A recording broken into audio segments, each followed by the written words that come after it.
Ce mercredi 17 mars, Bernard Tapie a fait l'objet d'une perquisition à son hôtel particulier parisien.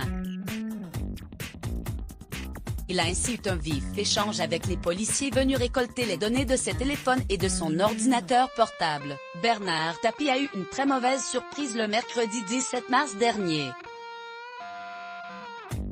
Comme le révèle Le Point, l'homme d'affaires de 78 ans a fait l'objet d'une perquisition à son hôtel particulier du 52 rue des Saints-Pères, à Paris. 15 policiers venus de Belgique, hormis 3, ont fait irruption devant sa porte. « Ouvrez ou on défonce la porte », aurait-il crié pendant que le propriétaire des lieux répondait « Défoncez-la si vous voulez ». Après cet échange musclé, les forces de l'ordre seraient toutefois parvenues à entrer dans le domicile. Elles avaient été mandatées par un juge belge afin de saisir des documents concernant les actifs, la gestion et les comptes de la société de droit luxembourgeoise Rey, filiale de GBT Holding du groupe Bernard Tapie et propriétaire de la villa tropézienne La Mandala. Au même moment, cette dernière a été perquisitionnée en présence de procureur royal de Liège.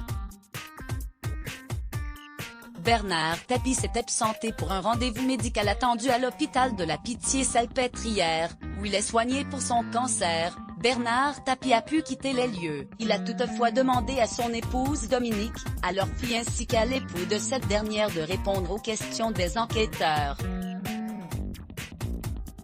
Lorsqu'il est revenu, les policiers étaient toujours présents et avaient saisi les données de ses téléphones ainsi que l'ordinateur personnel de l'homme d'affaires. Un objet très important pour Bernard Tapie puisqu'il contient ses ordonnances pour lutter contre son cancer ainsi que l'agenda de ses prochains rendez-vous avec ses médecins.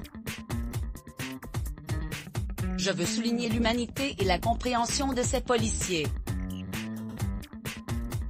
Ils sont partis avec le matériel, ont copié ce qui les intéressait, mais, dans la soirée, ma fille a pu récupérer mon ordinateur, a fait savoir l'ancien propriétaire de l'OM dans les colonnes du Point. De leur côté, les enquêteurs qui se trouvaient à Saint-Tropez se sont étonnés de la disparition de 4 tableaux signés Raoul Dufy.